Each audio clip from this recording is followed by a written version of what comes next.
그래서 제가 이렇게 이제 연수를 받고 와서 저희 병원에서 제 나름대로 이제 거슴요법을 했는데 시행착오가 많았죠. 이게 참 쉽지가 않아요. 여러 가지 쉽지가 않은 것 중에 하나가 뭐냐면은 그 100년 전에 했던 방법을 따라한다는 것도 쉽지가 않았고, 또 우리나라 음식과 너무 다르고 뭐 이런 것들이 참 많았어요. 그리고 이게 이 야채라는 게 굉장히 비싸요. 그래서 병원에서 환자들한테 이렇게 제공하기가 쉽지가 않고, 특히 이게 주방에서 일하시는 분들이 이게 보통 일이 아니에요. 아마 거슴요법 해보신 분들 알겠지만, 그 원래 이제 우리가 나중에 다 공부하겠지만, 그 암 환자인 경우는 하루에 20파운드, 거의 9kg 가까운 야채를 이게 먹어야 돼요. 그걸 사가지고 씻어서 여기 샐러드를 만들기도 하고, 찌기도 하고, 굽기도 하고, 대부분 이제 뭐예요? 녹즙으로 짜죠. 이게 보통 일이 아니에요. 그래서 우리 그 주방 아주머니들이 굉장히 고생이 많으셨죠. 그러던 와중에 이제 제가 그 당시 비타민C 암 연구에 뭐 이런 학회에서 거슴요법에 대한 강의를 하면서 뭐 여기에 또 관심 있는 의사 선생님이 꽤 많았어요. 그래서 그러면 한 10분 정도만 우리 병원에서 한 6개월간 같이 공부합시다 이렇게 됐는데, 한 4, 50분 정도가 신청을 하셔서 그냥 아예 그러면 세미나를 하자. 그래서 이제 5번에 걸쳐서 세미나를 하고, 세미나를 한 다음에 이걸 아예 학회를 만들자. 학회를 만들어서 100년 전 거슴요법을 21세기 우리나라 현실에 맞게끔 우리가 같이 공부해서 발전시켜서 많은 환자들이 할 수 있게끔 하자. 그래서 2015년에 대한제암거슴학회가 창립하게 됩니다. 그래서 벌써 학회가 만들어진 지가 6, 7년 됐죠. 그래서, 왜 우리 때, 제가 이제 그 386 세대인데, 우리 때에 막연하게 독일에 대한 그리움이 있었어요. 저도 사실 그때 그 81년도에 독일 유학 가려고 그랬는데, 두 가지 문제가 있었어요. 독일 말을 배울 수 있는 데가 동문화학원하고 을지로에 있는 학원 하나밖에 없었고, 두 번째는 그 당시엔 알고 보니까 자비 유학이라는 게 불가능했어요. 일단 외국에 나갈 수 있는 여권과 비자가 안 나와요. 그러니까 유학을 가려면 국비 유학으로 가든지 아니면 외국에서 초청해 가지, 지금처럼 뭐 내가 그냥 내 돈 들여서 유학 갈래 못 가게 되는.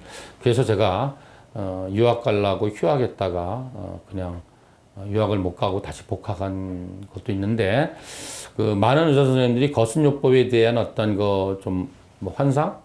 나도 좀 해보고 싶다 이런 게 있어요. 그래서 실제로 그 미국이나 그 멕시코에 가서 또 하와이에 가서 연수받고 오신 분도 있는데, 제가 지금 보니까 이걸 하시는 분이 없더라고요. 이게 일단 이걸 하려면 환자를 식이요법을 지도하고 처방을 하려면 다른 걸 못해요. 그래서 일반적인 내과나 가정학과 환자도 외래를 보면서 막 환자를 식이 상담하고 막 계속 지도하고, 이거 불가능해요. 그리고 이게 너무 힘들고, 또 환자분들도 이 거슴요법을 하고 싶은데, 문제가 우리나라의 거슴요법에 대한 번역된 책이 3가지 정도가 있는 걸로 알고 있는데, 이게 다 뭐냐면 의료인이 아니에요. 영문학자들이 번역을 했는데, 나도 그 책을 보니까 이 책을 보는 순간 나는 못해 이렇게 나와요. 첫 번째 너무 어려워요. 100년 전처럼 1시간에 한 번씩 즙을 짜서 먹어라. 그럼 외출도 못하고 안 되잖아요.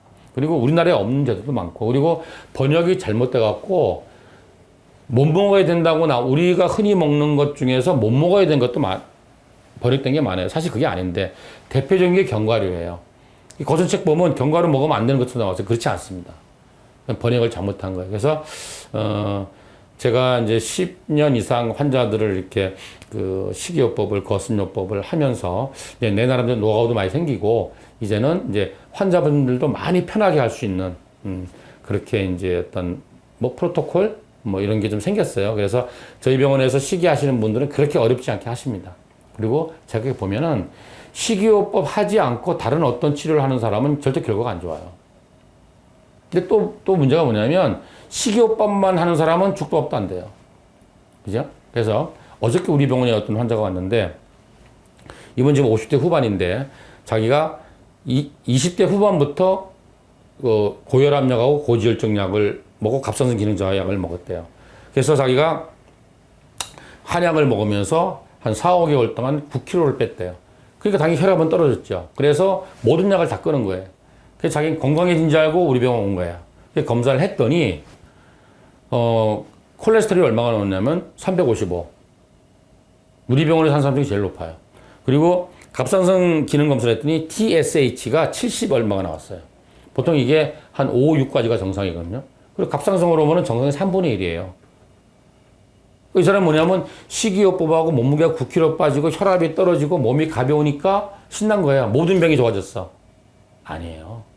예를 들자면 식이요법을 해서 체중이 줄잖아요. 그러면 고혈압, 당뇨는 많이 떨어져요. 그러나 그 고지혈증도 중성지방이 높은 고지혈증은 바로바로 떨어져요. 그러나 콜레스테롤이 높은 고지혈증은 안 떨어져요. 왜냐하면 콜레스테롤은 80%, 90%가 음식과 관계없이 간에서 생성되는 거예요. 그래서 식이요법을 하고 체중이 줄였다고 해서 콜레스테롤은 안 줍니다. 갑상선 기능도 마찬가지죠. 체중이 준다고 해서 식이했다고 해서 갑상선이 건강해질 수 있지만 갑상선 기능 저하증인 사람이 올라가지는 않습니다. 그래서 양극단 제가 나중에도 설명하겠지만 우리나라 의료 시스템이 우리나라 시스템이 약으로 치료하는 MD 제도, 메디칼 닥터만 인정하는 게 또 하나 문제고, 두 번째는 뭐냐면 치료만 인정하지 예방이나 재활이나 관리는 인정 안 하는 나라예요. 이게 문제인 거예요. 이제 그래서 양극단으로 가요. 하나는 뭐냐면 의사 선생님이 의학의 전문가인 의사 선생님이 시킨 대로만 해야지. 다른 뭐 쓸데없는 거 식이요법 이런 건 다 필요 없어. 골고루 잘 먹으면 돼. 이러는 분이 있고 이쪽에는 그죠? 이게 뭔가 뭐 보수입니다. 보수. 이쪽은 뭐냐? 뭔 소리야? 내 몸은 내가 알아. 어이구 약 먹으면 어떻게? 나한테 그런 분도 있었어요. 아니 거슴요법 하는 선생님이 어떻게 약을 먹으라 그러세요? 어떻게 수술하라 그러세요? 식이요법만 나야죠. 진짜 그런 사람이 있었어요. 이제 이건 좌판가요? 아닙니다. 진실은 중간에 있어요. 그래서 건강이라는 거는 그렇게 간단하게 한 가지의 방법으로 해결되지 않고 전체적인 노력을 어우를 때 좀 더 우리가 원하는 목표에 한 걸음 한 걸음 다가갈 수 있다. 이렇게 생각합니다. 예, 다음 시간부터는 거슴요법의 생리학적인 원리, 또 생화학적인 원리, 또 식이는 어떻게 하는 건지, 같이 할 수 있는 치료는 어떤 건지, 기타 등등 어떤 병들을 치료할 수 있는지, 뭐 얼마나 해야 되는지, 비용은 얼마나 드는지 이런 것들에 대해서 하나 공부해 가도록 하겠습니다. 감사합니다.